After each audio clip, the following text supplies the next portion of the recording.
अब इसमें उस व्यास की गलती नहीं है, उस कथा वक्ता की गलती नहीं है, उसमें हमारा और आपका गलती, क्योंकि ऐसे लोगों को हम लोग बुला रहे हैं। पुंसा में कांता श्रेयस्तन्न संसतुमर्हसि, समाज का तभी कल्याण होगा जब किसी संत के माध्यम से आप कथा सुनेंगे, किसी ऋषि के माध्यम से कथा सुनेंगे, किसी भक्त के माध्यम से कथा सुनेंगे, अन्यथा संसार का कल्याण नहीं हो सकता। आज इतने पाखंडी जो कथा मंच में बैठ करके कथा कर रहे हैं, उनके कारण ही समाज में गंदगी फैल रही है।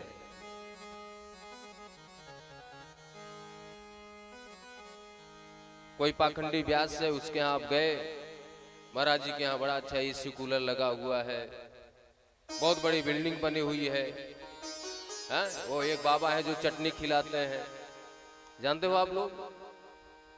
आज दाहिना दरवाजा खोल के घर से निकले हो, कल्याण नहीं होगा, वही कृपा अटकी हुई, कल बायां दरवाजा खोल करके निकल गए। ऐसे भी बाबा लोग हैं। समोसा खाने, कृपा वहीं पे रुकी हुई, समोसा खाओ कृपा आ जाएगी। कोई माता जी बन रहा है, कोई पिताजी बन रहा है, कोई ब्रह्मा बन रहा है, कोई विष्णु बन रहा है, और सारे भक्त उनके पीछे। अब जब उनके आडंबर को देखेंगे तो सोचेंगे बाबा मेरे ऊपर भी कृपा कर दो, मेरा भी 3 तल्ले का मकान बन जाए। हाँ बेटा कृपा रुकी हुई है, समोसा खा लो बन जाएगा। अरे भाई, कृपा करने वाला मात्र केवल एक भगवान गोविंद है, किसी इंसान के बस की बात नहीं कि कृपा करे। कोई बाबा बीबी कृपा नहीं कर सकता।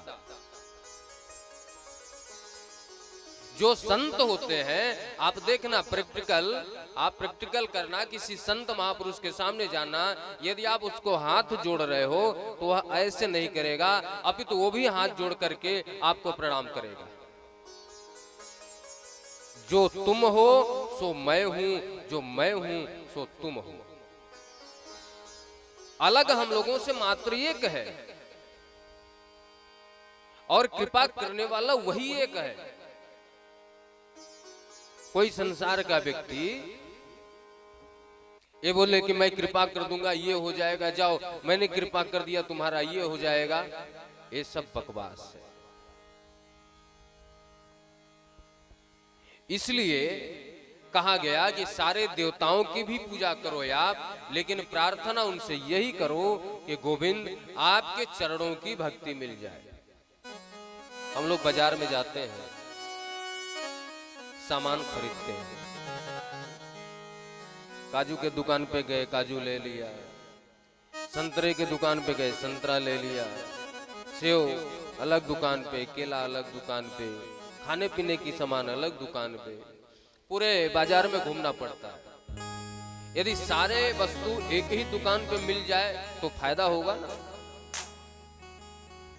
अनेक देवताओं की पूजा करोगे अनेक कामनाओं की पूर्ति के लिए, लेकिन आपको भटकना पड़ेगा, फिर भी जो मिलना चाहिए वो नहीं मिलेगा। इसलिए यदि आप उस दुकान पे चले जाए जहां पे सारे आपके मनोकामना पूर्ण हो जाए तो कैसा रहेगा? अच्छा रहेगा ना। भगवान गोविंद का पूजा अर्चना ध्यान बिना मांगे। हिंदू सनातन धर्म में मात्र एक राम एक कृष्ण ही ऐसे भगवान है जो ये नहीं कहते कि मेरी पूजा करो तभी मैं दूंगा तुझे। बाकी चाहिए वो देवी माता हो, चाहे देवता लोग हो, कोई भी हो, उनके नाम से पहले अर्जी लगती है कि इतना ये करेगा तब मैं इसका काम करूंगी। कामनाओं के अनुसार पूर्ति होती है। यदि आपने उस विधि से पूजा नहीं किया तो माताजी नाराज हो गई। वैष्णो धाम जाना है और पता चले नहीं गए तो वैष्णो मैया नाराज हो जाएंगे। काली माता की पूजा करनी है और ठीक से पूजा नहीं हो तो नाराज हो गई। ब्रह्मा विष्णु महेश, लेकिन भगवान कृष्ण और भगवान राम, अरे भगवान कृष्ण ने तो कहा कि भैया पूजा मत कर मेरी, चल तू मुझे गाली दे। ब्रज के लाला, ब्रज के छोरा, ब्रजवासी गोपियां लठ लेके दौड़ाती हैं, ग्वाल बाल विनोद में गाली सुनाते हैं। और राम जी,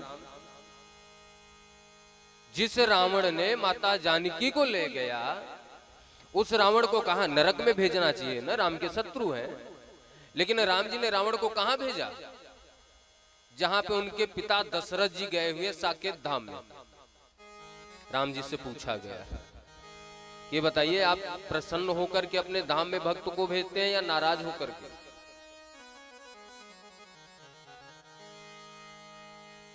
बोले जो मेरे सन्मुख आ जाता है, जो मेरे शरण में आ जाता है, उसको मैं अपने धाम में भेज देता हूं।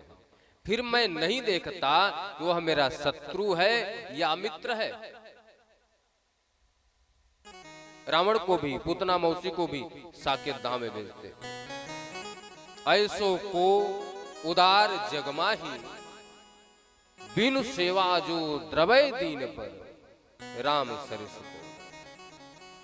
रावण ने कोई सेवा नहीं किया था, राक्षसों ने कोई सेवा नहीं किया था, पूतना मौसी ने कोई सेवा नहीं की थी, लेकिन पूतना मौसी को माय सुदा से पहले ही साकेत धाम को भेज दिया। बताओ,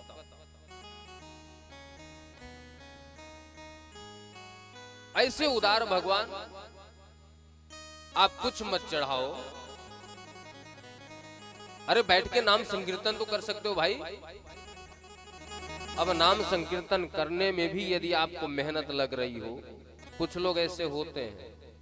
हमने कई लोगों से कहा कि भैया थोड़ी देर प्रभु का नाम चर्चा कर लिया करो, कभी वृंदावन बरसाने चले जाया करो, राम जी का नाम ले लिया करो।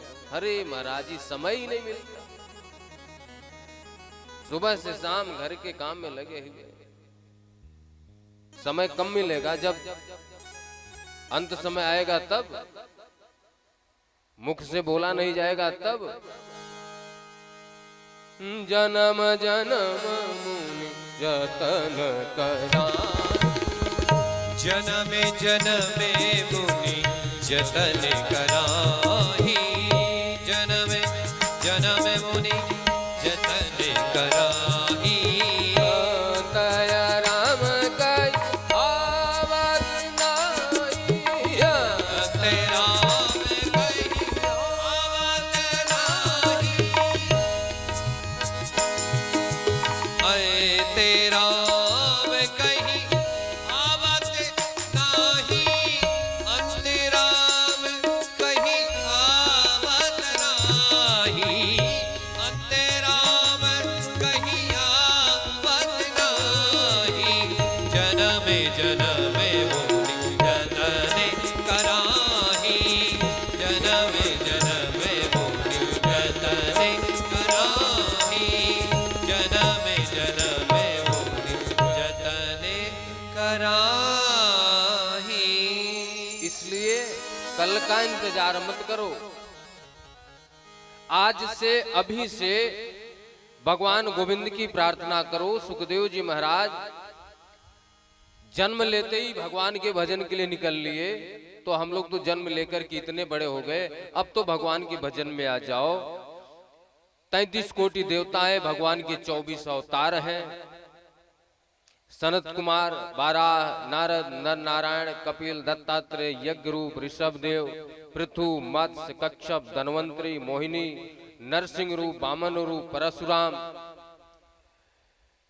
व्यास, रामावतार, कृष्णावतार, हरि, हंस, बुद्धावतार और कली अवतार। ये 24 अवतार भगवान के बताए गए। लेकिन 24 अवतारों में अभी आगे चल करके 24 अवतार की कथा आएगी। 2 अवतार महत्वपूर्ण हैं, एक रामावतार और एक कृष्णावतार।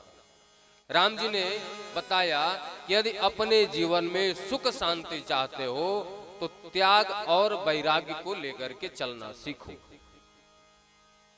यदि आपके जीवन में त्याग और वैराग्य है तब तो आप प्रसन्न रहेंगे, खुश रहेंगे, नहीं तो टाटा बिरला को भी कमी छाई रहती है। कितना भी धन हो जाए आपको संतोष नहीं होगा, इसलिए त्याग करना सीखो। राम जी के समय में राम जी कहते हैं भरत भैया आप गद्दी पे बैठो, भरत भैया कहते हैं नहीं आप गद्दी पे बैठो। और यहाँ पे क्या होता है, एक बित्ते जमीन के लिए भाई भाई का सर फोड़ देता है, वहां पूरी गद्दी छोड़ी जा रही है। भैया आप बैठो, भैया आप बैठो। भगवान भोलेनाथ कैलाश पर्वत पे बैठे हुए कर प्रभु को नियम बदलते देखा, अपना मान टले टल जाए, पर भक्त कमान चलते देखा।